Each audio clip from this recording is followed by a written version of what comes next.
Welcome. How are you doing today? Really, how are you doing?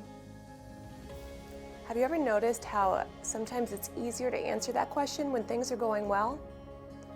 We can just say, "Oh, I'm great. How are you?" Or, "I'm just fine. Thanks for asking." In fact, a lot of us respond in those ways regardless of how we're actually doing. But what about on the days where things aren't going so well? Who do you share that with? What do you do with the tough feelings? Maybe days where you just feel like you're gonna lose it. Or days where maybe you feel numb inside, completely tired, burnt out, without motivation. What do you do on those days?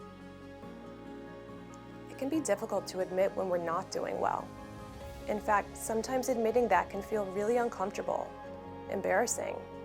We might even be ashamed of it, like we're somehow failing at this job of being a human that's got it all together.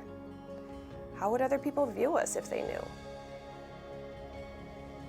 With so many challenging things going on in the world today, it may seem like it isn't worthwhile to focus on how you're truly feeling. Like there's no one around that can understand or take the time to be with you in your pain. But there is someone that can be present for you during those difficult moments. And that person is you. And I'm going to tell you how to be there for yourself, especially during the difficult times.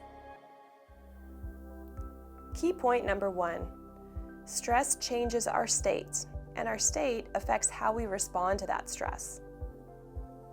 I want to start out by introducing you to a basic model that shows how stress impacts our way of feeling and functioning. Now, this is a very modified and simplified version of other existing models that illustrates how stress interacts with our autonomic nervous system. Looking at this model should help us to understand how we experience stress and the different ways that stress can affect us. Let's take a look. Here we have 3 categories that represent the different physiological states that a person moves in and out of based upon his or her experience of being safe versus being in danger. Consider it to be our body's natural system of survival and protection. Here in the middle, we have the safety zone. When we're feeling comfortable and safe, this is where we operate. Being in this safety zone allows us to concentrate, to learn, to function normally, to engage with other people. This is the zone that enables us to do our best. But it's also the zone that helps us just to get through our day efficiently and to manage our basic responsibilities. It feels good for us to stay in this zone. Now, when a thought or event or situation causes us to experience stress or to feel threatened, there are 2 ways that we may respond. One way to respond is to become energized and to move up into what I'm going to call the charged up zone, also known as the fight or flight state. This energetic charge is nature's way of giving us the fuel we need to deal with something that poses a threat to our survival. However, even minor situations could trigger us into getting into this state. Imagine someone darting in front of you on the freeway, a dispute with a partner, losing your keys or your phone. These things may temporarily put you in the charged up zone. Here you may experience racing thoughts, increased heart rate, gastrointestinal discomfort, dizziness, headaches, anger, impulsivity. When a person lingers in this state or is prone to being in this state, they may experience anxiety. We can consider this to be a danger zone as it can lead to a variety of physical, psychological, and behavioral problems. We'll talk more about that later. Moving down to the category below, we have another response to stress, which presents itself very differently. I'm calling this the shutdown zone. This is nature's way of putting us in a self-preservation state so that we can conserve our energy while avoiding exposure to risky situations. Here, we feel a loss of energy, a numbness, a void of motivation, sometimes a desire to hide. Different types of situations can trigger a person to go into this state. A person could feel deep sadness or disappointment by changes in a relationship, or some form of loss, A feeling of rejection or disapproval could lead someone to experience shame or hopelessness. In some cases, a person may go into shutdown zone due to the exhaustion they have from being charged up too long and having too much activity, exertion, or too much emotional arousal. When a person lingers in this state or is prone to being in this state, he or she may experience depression. Similar to the charged up section of this model, too much time spent in this state could put someone in the danger zone due to the physical, psychological, and behavioral problems that it can lead to. More to come on that as well. There are a lot of things going on in our environment today that can contribute to that feeling of being unsafe, which causes us to move in and out of these stress states. If you are experiencing changes of state frequently, you're not alone. This is an especially stressful time for many people, which means that we're not only being affected by the changes in our own state, but we're always being impacted by these changes in the people around us as well. Reflection question: where do you notice others around you operating in these different states, and how does that tend to impact you? Okay, so now that we've reviewed what these states are and considered what they look like in others, I want to help you apply this information to yourself. How do you stay present to yourself as you shift in and out of these states? And how can you manage these experiences so that they don't end up managing you? Key point number 2, become an observer of your own stress response without judgment. Imagine the way a National Geographic photographer studies animals in the wild. There's a lot of action happening out in nature, and some of it's pretty intense. But when we watch animals, we usually can appreciate that they operate the way they do based on an instinct to survive. Well, you and I are the same way. Our reflexes to get charged up or to shut down, it's coming from our survival wiring. It's part of our body's natural system of protection. But these survival-oriented states, they don't feel very pleasant. In fact, they can be quite uncomfortable and even lead to socially isolating behaviors. It can be really hard to tolerate being in these states, much less to want to really look at them or talk about them. So today I'm going to give you 2 fictitious but very realistic examples of made-up characters going through these 2 stress states, so we can kind of bring them to life. Meet Michelle the mom. Michelle is a busy working mother who loves her 3 children and also cares deeply about her position as a nurse. Giving care to her children at home and her patients at work is rewarding to her and helps her to feel connected. Recently, Michelle's hours at work have increased, and she has had less time for herself.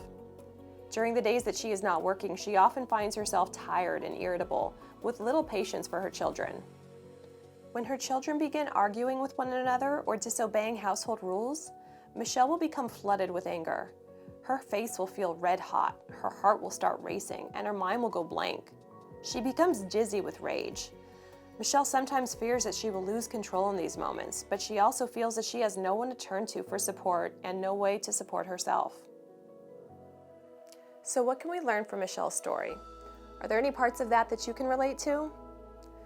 So for starters, Michelle's story shows us that sometimes our stress states are more easily activated when we're already worn down or maybe undernourished.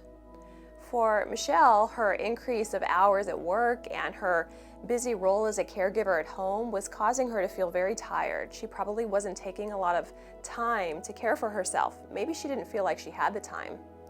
There's a lot of busy working parents out there right now that feel this way. If you feel this way, you're not alone. Michelle's story also shows us that sometimes when we get into that charged up state, we become disconnected from our rational thinking. We sometimes feel like we might lose control. And there's actually a scientific explanation for this. Being in the charged up zone, it puts us into that fight or flight state. That fight or flight state prepares us to act, but not to think. So the part of the brain that actually controls rational thinking and executive functioning, it often gets blocked by being in that charged up zone. Have you ever done something in the heat of the moment and later regretted it? Well, that's probably why. And if you're a caregiver to others, this can actually become kind of a dangerous experience to have. So I want to give you a few tools to help you deal with it. How we talk to ourselves in these stress states is very important. The first thing I want you to tell yourself is that you're not alone, you're human, and take a deep breath. Now this next tool I call the 4 S's. These are steps that you can take if you're in a caregiver role and you start to notice yourself getting that surge of charged up energy. What can you do to navigate through this situation responsibly? So here they are. The first S stands for stop. Stop what you're doing or what you're about to do. Just take a moment to pause. The second S stands for signal a helper. This helper would be another responsible adult that can step in to relieve you for a few moments. It might be a partner, a friend, a trusted neighbor, and it's always a good idea to prepare this person in advance. The third S stands for step away. This is a really good idea to just give you a change of scenery, an opportunity to take a few breaths, maybe even go outside and be in nature, have a different perspective, kind of clear your mind for a few moments. And then the fourth S stands for sigh. Take a sigh of relief. Feel good about the fact that you removed yourself from that difficult situation. You potentially spared others around you from having a bad experience, but you also gave yourself the break that you needed. When you sigh, you also exhale. Exhaling is important. It reminds us to take a breath, to breathe, and it also signals the parasympathetic nervous system to calm our bodies down. So the next time you're in a difficult situation, remember these 4 S's. It's time to look at our next example. Meet Dale the Drifter. Dale was raised in a very strict household by a father who was an alcoholic. Often during his drunken tirades, Dale's father would begin to criticize him and mock his interests. Dale knew in these moments that there was nothing he could really do to please his father, so he began to shut down when these tirades would happen.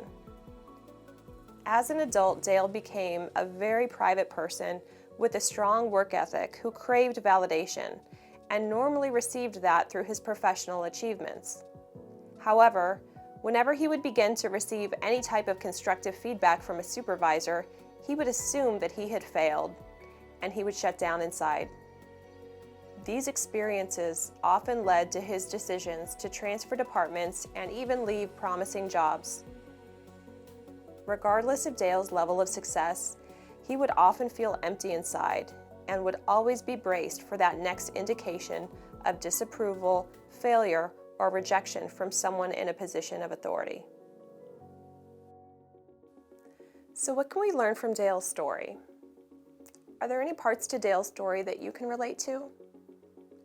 One of the things that Dale's story shows us is that our stress response is not always related to the scale of an actual threat in our environment, but sometimes it's more about an internal wound that gets triggered by an outside situation.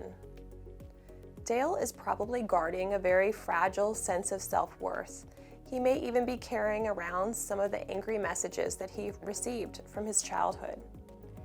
In order for Dale to become more resilient in day-to-day situations, it would be important for him to address and explore and even do some healing work around some of those deep core beliefs that he has about himself. By doing that kind of healing work, that will enable him to deal with day-to-day life and even getting some of that constructive feedback without getting triggered into that shutdown state that's so familiar to him. Dale's story also points to the fact that those with a trauma history or underlying mental health issue often have a hypersensitive stress response. For trauma survivors, this is a particularly important issue to be aware of because it can have such a pervasive impact on daily life, on feeling comfortable in different situations, and even on being able to regulate one's emotional response to different external situations, whether they're large or small. For many people, even minor stressors can trigger a very strong emotional reaction. Now, this relates to what I was mentioning earlier about the danger zones. Someone with a hypersensitive stress response can very easily be triggered into an anxious charged up state or a depressive shutdown state on a regular basis. Imagine how this impacts a person throughout the course of their life. Imagine how it affects a person's self-esteem to know that even going into very regular day-to-day situations could provoke an incredibly unsettling and scary experience, or the feeling of wanting to hide, to be away from people, not feeling comfortable or confident going into everyday situations because of how it affects a person internally. Imagine how this affects relationships. People who realize that others may not want to be around them because of their volatility or because of their inclination to be reactive or to be easily affected in a bad way by unforeseen things that can happen. And we also have a lot of evidence now that points to the fact that having this kind of a hypersensitive stress response also can affect us physically. There are medical outcomes associated with people who are prone to getting into these stress states. It leads to many things that happen for us physiologically, which includes having inflammation in the body, difficulty sleeping, and other things that interfere with our body's ability to maintain a healthy immune system.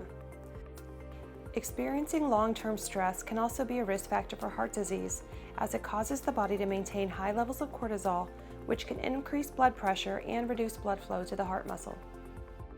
So it is important to know that if this is part of your way of living, it is worth addressing. Now, this may or may not relate to you, but it's also important to remember that this affects a lot of people now in the world and in the social communities that we share. So now I want to invite you to observe yourself and your own pattern of how you shift in and out of stress states, National Geographic style. Reflection questions. What are the situations that you notice pull you into either of these common stress states? And what do you notice happens in your body as this is occurring? Key point number 3, find healthy ways to stay in the safety zone. The safety zone is where we want to be. It's where we can relax, where we can smile and laugh. It's where we can perform and engage with others and function in a normal way. When we're shut down, we have to find the energy and the motivation to get back into this zone. And when we're charged up, we need to calm down and relax our system to get back into the safety zone. There are many ways that we can try to get out of those stress states, and some ways are healthier than others. So because our goal is to get into the safety zone, I want to offer you some strategies to focus on that can help our bodies to relax. Yes, that brings us to today's acronym, which is BEAM, as in beam me up to the safety zone or beam me down to the safety zone. Let's begin. Okay, let's start with the letter B. B stands for breathe. It's important that we can breathe when we are feeling really excited or anxious, and breathing also helps to signal our body to relax. So if you want to join me now, we're going to take a deep breath and make sure to extend the exhale together. Nice, huh? The next letter we have is E, which stands for engage, and I'm going to encourage you to engage a safe person. What is a safe person? It's someone who you feel comfortable with, someone who is available to you, and also someone who is non-judgmental, because it's important that you feel comfortable confiding in this person. The next letter, A, stands for art. When we create art, we engage a part of the brain that actually is responsible for emotional processing, which is why expressing yourself artistically can be very therapeutic. Maybe that looks like painting. Maybe it's writing poetry, but I also want to encourage you to listen to music. There is something that happens when we listen to music that enables us to calm down. And did you know that when we listen to music with other people, it actually builds trust? Finally, we come to the letter M, which stands for movement.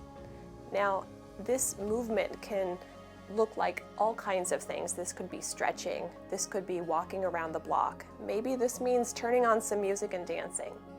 Whatever you like to do, I encourage you to use physical movement as a way to regulate your emotional state, because this is something that can help us to reabsorb some of those excited stress chemicals. And it also is just a way to relax our muscles. So remember the next time that you're feeling a little stressed out to see how can you beam yourself into a better place. Reflection questions. What are some of your personal options for beaming yourself into the safety zone? Do you have a safe person to engage with? Who would that be? Are there artistic outlets you can utilize? What type of movement is comfortable for you?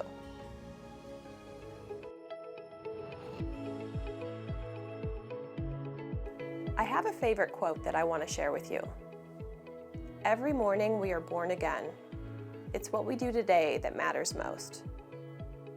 We've all had days where we've struggled to deal with life, to manage our emotions, to stay focused on the things that we need to do.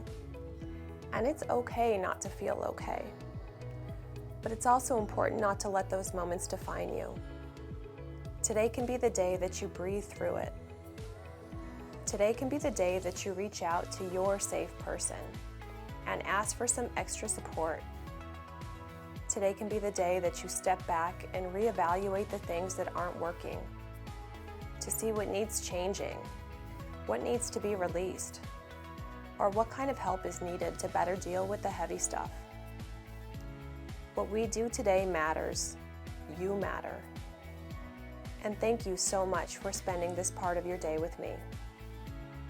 If you have feedback about this video, suggestions for future topics, or would like to be notified when the next episode comes out, feel free to email me at katie@wellnesstalktoday.com. Thanks so much and see you next time.